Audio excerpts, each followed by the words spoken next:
What is up, everybody, and welcome back to Alex Reviews. So, let's talk about memes. I don't really care for them too much, but there's this one meme that's been going around really recently that I've really loved. We are number one. Hey! Yes, I love it because it reminds me of Lazy Town, which is a show that I used to watch. And so this guy named Mr. Mango Head has been doing these different videos that are like, we are number one, but Stingy claims everything, or something like that. And he keeps doing these other videos, and other people have started to do these other videos because they're so popular now. And so it started with We Are Number One, then it went to other Lazy Town songs, and now Mr. Mango Head has done it with this song from the Lorax called Let It Grow. And I like the song. I really like the song. And since I'm a normie, screw this, I have absolutely nothing to review, so I decided, let me hop on the train, and I'm going to do The Lorax from 2012. The original Lorax story by Dr. Seuss is... it's one of his weaker stories, to be honest with you. It's an environmental message in a time that they really needed one, but it doesn't really hold up to today's standards. Does this new reincarnation, however? Well, I'll tell you this, it's better than the other two. The Cat in the Hat really sucked, and the Grinch remake was just pointless, and it was Jim Carrey making faces for 2.5 hours.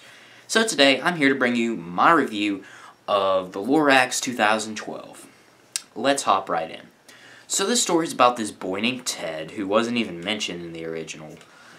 I don't even think he had a name in the original. Anyways, so Ted likes this girl named Audrey, who's played by Taylor Swift. Ted's played by Zac Efron, and Audrey's like 20, and he's like 12.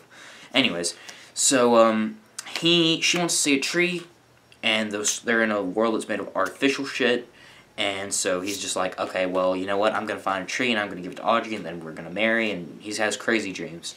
And so he goes out and he finds the Onceler, who's the person that has the last seed. And so the Onceler begins to tell him this story about how, well, you know, I'm the one that fucked everything up. And so eventually he gives the seed and he saves the town, and they sing this song called Let It Grow, and it's amazing. This has good songs in it. But that's the story, if you didn't know. So let's hop right in. The originality of the film. Well, it's an environmental message mixed with a guy will do anything for the girl message. Combine those, you got nothing original. Sorry. 1 out of 5. This isn't an original film. When I saw this in about, I think, early 2013 or maybe even late 2012, I enjoyed it personally, but I knew it was bad, so yeah. The predictability of the film. This is a pretty predictable film. You basically know what's going to happen if you've seen any really romance/environmental story. You know they're going to win in the end. You know that even if he doesn't get the girl, there's something that's going to allude to it. And it's really monotonous and kind of boring at times. 1 out of 5 right there. The characters in this film. The characters I found to be, for the most part, enjoyable. The Lorax can be a bit too mean-spirited for the Lorax at times. So that's why I'm knocking it back a couple points and giving it an 8 out of 10. The story and the plot. So the story and the plot of, like, Ted and Audrey is really boring, and I really don't care about it at all. However, the story with the Onceler is somewhat interesting, and I kind of liked it. So, I'm going to give it a 5 out of 10 for the story and the plot. It was just... we've seen it been done before with the actual main plot of this film. The bad guy wants to stop the good guy from proceeding, but it's not that he wants to hurt the good guy, it's just because he wants to get more money. We have to get the money. Really boring. So I'm going to give the story and the plot a 5 out of 10. The moral of this film, it's an environmental message, which, honestly, I don't give two shits about, but it's harmless. I'm going to give it a 10 out of 10. It's trying to help. It's not hurting anything. The animation. I really like the animation in this film. I felt like it was really original, and when I see this, I'm going to be like, well, yeah, that's the Lorax. If you give me a still from this film, I can probably tell you, hey, that's the Lorax. Good job right there with the animation by, oh yeah, this was made by Illumination. So good job there. I feel like I lied about that, but I'm pretty sure it's made by Illumination. I'm kind of doing this on the spot, so if I say something wrong, I'm really sorry. Is It or Will It Be Dated? This film, with its songs, like How Bad Can I Be? Songs like that, I can see those being dated. And the story is really dated right now. But I can see it having its charm and lasting forever, like the Lorax story has, and unlike the other two incarnations. A 3 out of 5 for the Is It or Will It Be Dated? The pacing of this film. Again, the pacing of this film's a bit weird. It will go really, really slow to boom, perfect speed, and then it's going to dip back down to slow whenever it goes back to the main plot with Ted, and it's not as bad as Sing with this up, down thing, but you kind of see the up, down, and the ending's actually okay. It's decently paced. So I'm going to give it a 3 out of 5 on the pacing. The impact of this film. Really, I didn't feel much impact for this film. I mean, I said the characters were pretty good, but I mean, they're not stellar or anything, and none of them are stellar, so there's no one that I can really feel really bad for, so I'm going to give this a 3 out of 10. Does it hit the target audience and beyond? Honestly, I think it did with some people. Some people really hate this film, though, so I'm going to give it a 6 out of 10. The relatability of this film. You should be able to find someone to relate to. I don't think that the Lorax is a relatable character. That's just my opinion, though. So I'm going to give the relatability of these characters a 9 out of 10.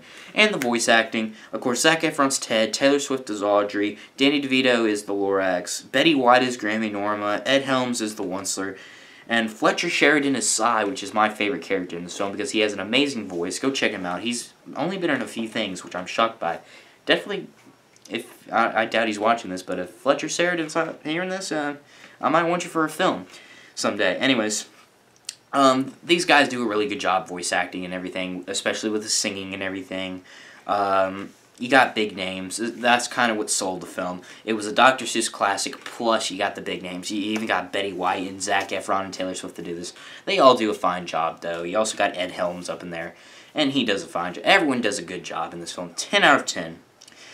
So I was trying to keep this review really short because a lot of people have been complaining that, well, the Disney Nerd, your reviews aren't short enough. I'm trying to watch them all. So I just tried to make sure and, like, keep this... I'm trying to calculate the score at the same time. That's why I'm stalling here. That's 25, 28, 31, 34, 40, 49... 59, 69. So this point gets a 6.9 out of 10 overall. The Lorax is a good film. I would recommend it for at least a watch. Mainly for the songs, I'd say. The songs are really good. I love the opening song. I love the Everybody Needs a Thneed song, and I love the Let It Grow song. And, I mean, the How Bad Can I Be song's okay in itself. It's just not my thing. So, this film gets a 6.9 out of 10. It's a decent film. It really is. But as I was saying, I'm trying to keep this short, so, yeah. Also, I figured out what I'm going to do for my next big, like, special thing. Besides, I should have the top 10 best hit songs. We had some trouble with the editing, and the video was, like, weird, so we're going to have to not completely redo it. It's just going to take about another 20-30 minutes of editing and fixing up with a few of these. But you'll have it out Monday, more than likely. But my next thing, which will not take much editing at all, is going to be my top 10 Lazy Town songs. And I'm just going to play, like, just play the songs, to be honest with you. I'm not even... I'll do, like, a little introduction and maybe a little outro, but that's it. I'm not even going to interfere with the video. I'll just put, like, hashtag 10 and put the song title and then just play the songs. So, you won't hear my voice. Anyways, also Rockin' the Reaction Boat's coming up. Oh, I knocked my paper off. Rockin' the Reaction Boat's coming out really soon, probably within a week or two. So, comment stuff for me and Rem to react to, and, Thank you guys so much for watching. Make sure you hit that subscribe button, hit that notification bell, hit that like button, and comment down below what we should react to next. Thank you guys so much for watching, and I'll see you guys in the next video. Bye.